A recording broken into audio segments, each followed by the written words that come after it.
El doctor Mario Cavani, cirujano de la presidenta Dina Boluarte, habló, y habló bastante, y habló cosas bastante importantes que en su momento habían sido rechazadas por la misma mandataria. Vamos a analizar la situación judicial, precisamente, de la presidenta Dina Boluarte, aquí en Prueba de Fuego. Soy Jorge Rodríguez, me acompaña el doctor Andy Carrión, abogado penalista. Bienvenido a RPP, doctor Carrión. Muy buenas noches, Jorge, y gracias por la invitación. Tras las declaraciones del doctor Mario Cavani, el levantamiento del secreto profesional, judicialmente, ¿cómo queda la situación de la presidenta Dina Boluarte? Claro, tomando en cuenta el famoso artículo 117 de la Constitución, que ya todos lo conocemos. Era importante previamente escuchar lo que tenga que decir el doctor Cavani, que el juez habilite el levantamiento del secreto profesional. Tanto médicos, abogados, pues tenemos un deber de guardar el secreto del cliente o del paciente. Correcto. Y eso es importantísimo. Ahora, ya habiendo logrado este pedido decidido ya por el juez de investigación preparatoria, vemos ya como el mismo médico Cavani pues ya ha dado un lujo de detalles de cada una de las sucesiones de las operaciones, que en rigor no habría sido solo una, sino más bien 4. Exacto. Pero ¿cómo queda la situación de la presidenta de la República? Pues yo creo que es muy complicada, ¿no? Porque ella desde un principio no solamente negó la naturaleza de las propias intervenciones, sino que incluso hasta la comparó con una curación de una muela. De una muela, dijo, sí, claro. Y cuando uno va descubriendo ya en los hechos, no solamente el nivel de sedación, que también lo explicó el propio médico Cavani, sino además las horas que ella estuvo presente en la clínica y sobre todo los decretos que firmó y además las decisiones que ella debió tomar cuando estaba internada, pues yo creo que es un escenario ya muy complejo que perjudica a la presidenta de la República, Jorge, porque ya se está evidenciando de que ella en rigor sí hizo un abandono del cargo, ¿no? O sea, lo está diciendo además expresamente el abogado, el médico, con el nivel de sedación a la que ella lo sometió. Exacto, estamos hablando de por lo menos 2 noches, ¿no? En la clínica. Sí, y ella, es más, ¿no? Él señala de que le recomendó de que ella pueda permanecer hasta el día siguiente, entrada a la mañana, y resulta que luego vemos decretos supremos firmados por la presidenta, cuando él mismo señaló de que ella, digamos, debería de estar aturdida en esos momentos. Estaba vendada. Estaba vendada, y entonces ahora las explicaciones no solamente ya se deben de concentrar en si es que pudo ejercer o no la presidencia de la República en ese lapso, sino además en el momento en el que se encontraba internada, cómo fue posible de que se tramiten estos decretos supremos y quién habría facilitado las firmas. Y ese es un punto importante que ahora se ha abierto a raíz de la declaración de Cavani, porque él declaró la semana pasada, ¿verdad? Y ahora, bueno, ya en los medios de prensa, él mismo ha brindado una declaración con lujo de detalles de lo sucedido. Y hay que aclarar que, si bien puede parecer trivial y hasta frívolo el tema de las cirugías, a nadie le hubiese importado qué cirugía se hizo la presidenta si ella cumplía con el procedimiento constitucional. Y eso hay que señalarlo y resaltarlo. Porque mucha gente cree que el problema aquí son las cirugías. De ninguna manera. Ese no es el problema. De ninguna manera. De hecho, el delito que se viene investigando es el de abandono del cargo. Exactamente. ¿No? Simplemente pudo haber sido una cirugía, un viaje, digamos, un campamento. Tomarse unas vacaciones. Tomarse unas vacaciones sin informar al Congreso de la República. A nadie le hubiese importado. No, de ninguna manera. Pero claro, ahora la naturaleza de la cirugía sí cobra importancia porque de acuerdo a ello se va a saber, como el mismo médico lo ha adelantado, cuántas horas ella estuvo sedada, si pudo haber ejercido o no el rol de presidente de la República durante ese lapso. Los decretos supremos que fueron firmados en ese lapso. Y los decretos ¿Quién los firmó si no fue la presidenta? Y eso yo creo que ameritaría más bien que los ministros, incluido el ex presidente del Consejo de Ministros, puedan declarar ante la Fiscalía, porque existe un procedimiento para que los decretos de urgencia puedan ser firmados por la presidenta de la República. ¿Quién tomó la firma? ¿Tuvo el aval o no del Consejo de Ministros? ¿Cómo despacharon los miembros del Consejo de Ministros? Porque incluso cuando ni bien salió este tema, Jorge, tú recordarás que en un mensaje a la Nación la propia presidenta señaló de que esto, digamos, era un tinglado en contra de su gobierno. Y muchos ministros declararon a la prensa y dijeron que ella había despachado con total normalidad. Entonces pudieron haberse tratado actos de encubrimiento a la presidenta de la República, ¿no? Para que simplemente no se sepa de que ella en efecto se había sometido a una intervención quirúrgica. Nos estamos olvidando de un detalle que me parece importante también, no sé si usted coincide, doctor Carrión, este correo que le envía el doctor Mario Cavani a la presidenta y en el que recomendaría, lo pongo en condicional porque este me está siendo investigado, a ciertas personas para cargos públicos. Entonces, acá puede abrirse también una corriente de investigación bastante importante, ¿no? Bueno, la lupa no solamente nuevamente está puesta sobre el eventual delito de abandono de cargo o incluso, ¿no?, el de hurto, porque la presidenta se supone que ella no quiso que la prensa ni nadie acceda a su historial clínico. Sí, sí. Y ahora yo creo que este tema se ha complicado ya no solamente en contra de la presidenta de la República, sino más bien en contra del propio médico Cavani, porque durante las últimas semanas ha ido circulando precisamente una evidencia en la cual existe un correo, ¿no?, que envía el propio médico Cavani a la presidenta de la República y en la cual detalla, ¿verdad?, algunos puestos y funcionarios que deberían de asumir este rol funcionarial. Ahora, esto no tendría nada de relevante si es que no habría habido una intervención quirúrgica previa, es decir, es el intercambio, ¿verdad?, de favores que en derecho penal se llama cohecho, ¿no? Yo te opero y tú pones a funcionarios que yo te recomiendo. Porque yo le digo una cosa, doctor Carrión. Se supone que esta cirugía o estas cirugías tuvieron un costo aproximado de $4.500. Pero, ¿qué cirujano en el país hace una cirugía y a su paciente le dice, págame cuando puedas? Porque la presidenta en teoría le envió el cheque semanas después.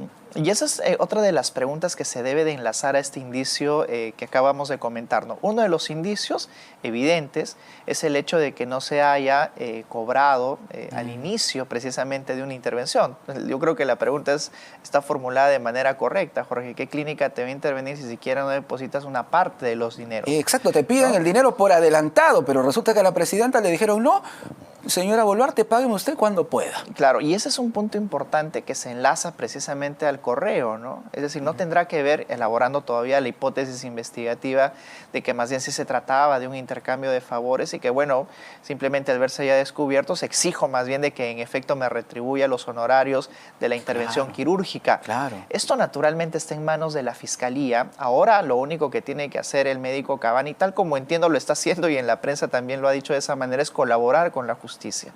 Está brindando información, entiendo, de calidad, de primera mano. Él ha sido el médico interviniente y por tanto tiene lujo de detalles, no solamente del historial clínico, sino de los tiempos que se han manejado para su recuperación y si durante ese lapso ella podía o no estar consciente para el ejercicio del cargo. Y además el doctor Cavani parece haber tomado conciencia ya de los problemas judiciales que puede tener tanto él como su clínica. Incluso cuando la presidenta le envía el cheque con los $4.500, él vía carta notarial le pide una explicación sobre la licitud de ese dinero. Claro, porque es por todos sabidos, Jorge, de que uno no puede realizar entregas de este tipo de sumas en efectivo. Exacto. ¿No? Tienen que tener un canal de trazabilidad de uso del sistema financiero, porque si no, uno tiene que dar explicaciones de dónde ha sacado ese monto. Son nada menos que $4.500 y además estamos hablando nada menos que de una presidenta de la República que en el sistema de prevención del lavado es una persona políticamente expuesta, con lo cual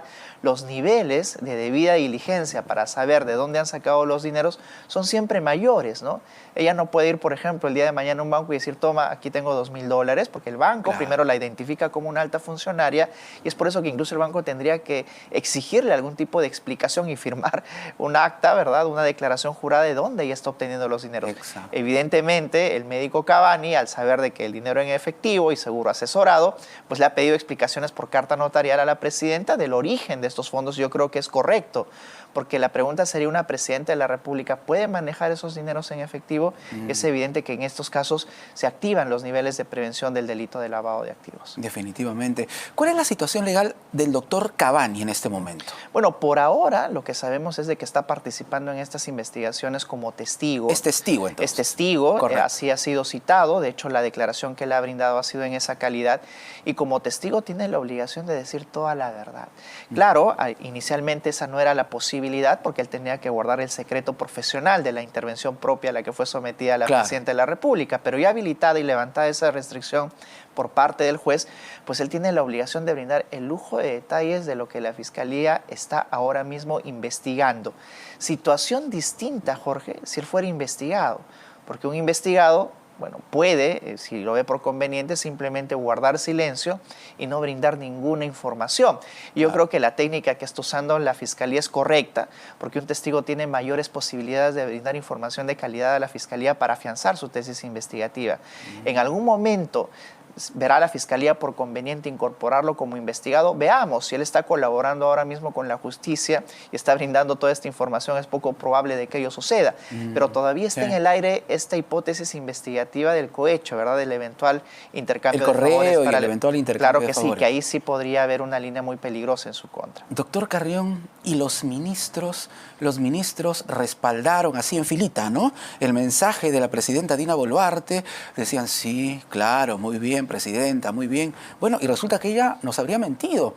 Incluso algunos dijeron que sí, ella participó en las sesiones. Entonces, ¿dónde quedan los ministros? Sí, a eso me refería cuando en su oportunidad salió este tema y los ministros al unísono no solamente negaron esta posibilidad, sino además señalaron firmemente de que la presidenta había participado del Consejo de Ministros. Habría que ver si es que de alguna manera eso se puede reafianzar con las evidencias propias, porque deben de haber actas, firmas de ello, decisiones, así como el decreto supremo. Yo creo que la Fiscalía tiene una línea importante de investigación de desentrañar cuál ha sido el procedimiento de la obtención de esta firma y si simplemente lo ha hecho alguna persona por encargo suyo, y pues en eso también ya podríamos hablar de algún eventual delito de falsificación. Pero mientras tanto tenemos ya ciertas contradicciones entre lo que en su momento se afirmó para tratar de encubrir, digamos, esta ausencia de la presidenta por parte de los ministros y lo que ahora se está detallando por lo que está señalando precisamente el médico Cavani. Si se comprueba, vamos a ponernos en ese escenario, ¿no? El abandono del cargo, que es una infracción constitucional, ¿la presidenta podría ser vacada? Bueno, yo creo que sí. De hecho, existen incluso afirmaciones falsas que ella ha realizado, ¿no? Dentro de las explicaciones propias que dio de este evento, digamos, la falsedad que podría circunscribirse a la naturaleza propia de la intervención. El médico ha dicho que simplemente eran intervenciones estéticas, ¿verdad? Y no las que en su oportunidad la presidenta había señalado. La comparación esta con una curación de una muela y otras cosas más.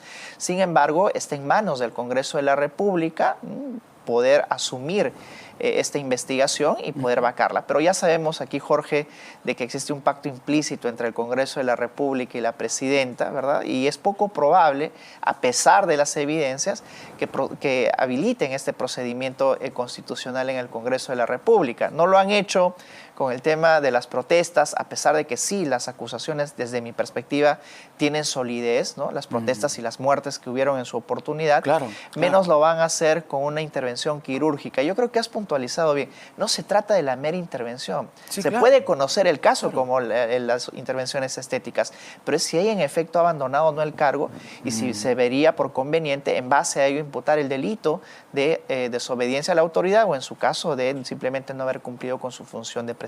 Exacto, me interesaba aclarar ese punto porque muchas personas dicen, no, déjenla que se haga la cirugía que quiera. No, nadie está cuestionando la cirugía. Por supuesto. La presidenta Dina Boluarte, como todo ciudadano, tiene derecho a hacerse todas las cirugías que se le dé la gana. El asunto acá es que habría incumplido un procedimiento estipulado en la Constitución. Más aún ante la ausencia de un primer y segundo vicepresidente, Jorge. Exacto. Porque ante una eventualidad, pues es sencillo de que el primer vicepresidente asuma la presidencia momentáneamente y pueda tomar todas las decisiones necesarias que requiere el Estado en cualquier circunstancia, incluidas circunstancias de emergencia. O el segundo vicepresidente. El problema es de que no tenemos ni primer ni segundo vicepresidente y se tiene que habilitar el canal constitucional de informar para quien asuma momentáneamente esa función, que en este caso corresponde al presidente del Congreso. Pero yo creo que este pacto implícito entre el Congreso y la presidenta también se evidencia en esta circunstancia. Si estuviera un Congreso, digamos, en oposición a la presidenta, ya el mismo presidente o el Congreso hubiera hecho valer su institucionalidad, diciendo, oye, nosotros éramos los llamados para ese lapso de momento ejercer momentáneamente la presidencia de la República. La presidenta no puede ser denunciada, ¿correcto? No, de hecho está pendiente y es interesante.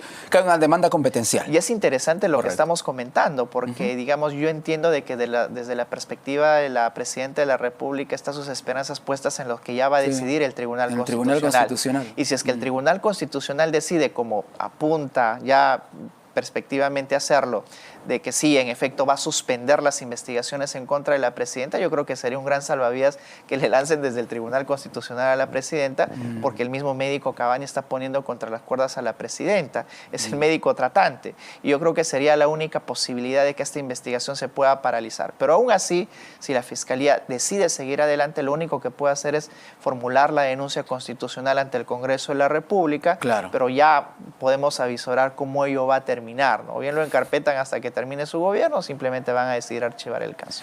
Para explicar un poquito este tema que de repente algunos no lo entienden, el Ejecutivo ha presentado una demanda competencial, ¿correcto? La misma presidenta Dina Boluarte. Hablamos de que le está diciendo al Tribunal Constitucional: yo quiero que tú como tribunal decidas si es que el Ministerio Público puede o no investigarme porque yo tengo el artículo 117.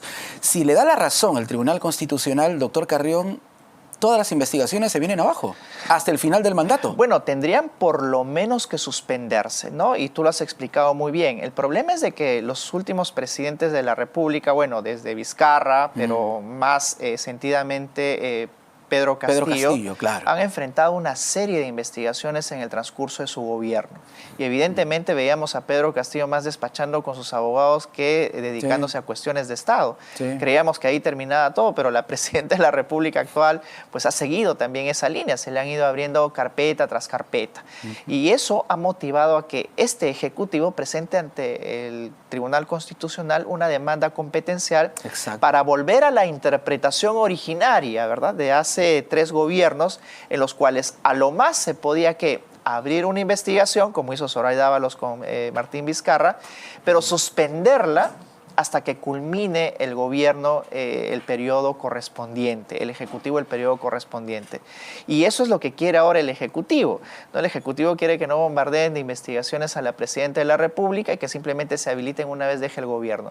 Yo creo que hemos avanzado tanto como para retroceder en el ámbito interpretativo, porque yo creo que, como dijo la Corte Suprema en uno de los recursos que presentó el mismo Pedro Castillo, ni siquiera la Presidencia de la República está por encima de la ley. Pero claro, ¿no? Y delitos que eventualmente puedan descubrirse en flagrancia también ameritan ser investigados por la Fiscalía. Y por un tema importante, porque el transcurso del tiempo hace que también la prueba y las evidencias se pierdan, Jorge. Desaparezcan, se pierdan por uno u otro motivo, y es por eso que en ocasiones se necesita una reacción célere por parte de la Fiscalía. Y ese sería el principal inconveniente desde mi perspectiva que va a tener que absolver el Tribunal Constitucional de cara a esta decisión que ya se avecina. La última consulta, doctor Carrión. Vamos a ponernos en el escenario ya del 29 de julio de 2026, ¿correcto? Estos casos podrían enviar a la, ya no, en ese momento, ¿no?, a la expresidenta, sería en ese momento Dina Boluarte, a una prisión preventiva, a una situación delicada. Sí, mira, yo creo que sí, es muy probable, ¿no? Porque no solamente estamos hablando de los delitos en sí, de muchos que tiene investigación a cuestas, sino de eventuales actos obstruccionistas que habría desplegado y que pueden acumularse al momento de sustentar, cuando deje la presidencia, un peligro procesal, ¿no? El tema, por ejemplo, que parece baladí, pero no lo es, del hurto de las historias clínicas, ¿no? Estás tú desapareciendo pruebas, ¿no? O en el tema de, por ejemplo, negar o dar información falsa a la Fiscalía. Eso puede ser usado naturalmente ante un eventual pedido, pero lo que primero tendría que hacer la Fiscalía al dejar inmediatamente el gobierno es por lo menos solicitar un impedimento de salida del país inicial, sujeto a evaluación si es que amerita más bien una decisión mucho más restrictiva de cara a que se someta a las investigaciones, porque entiendo de que alguien que esté investigado por nada menos que un delito de homicidio, ¿verdad?, por el tema de las protestas, lesiones graves y otros, o incluso que ya tiene una acusación por cohecho por el caso de los Rolex y vienen otras en cadena, pues temería precisamente por su libertad y podría refugiarse en otro país. Y yo creo que la primera medida que debería solicitar al menos la Fiscalía sería el impedimento de salida del país. Si no, miremos lo que pasó con Nadine Heredia. En fin. Por supuesto, y yo creo que en base a estos precedentes podría la Fiscalía actuar a tiempo. Doctor Carrión, gracias por estar con nosotros. Gracias a ti, Jorge. Muy buenas noches. El doctor Andy Carrión, abogado penalista aquí en Prueba de Fuego. Hoy nos quedamos un ratito más contigo, así que volvemos con más aquí en el programa.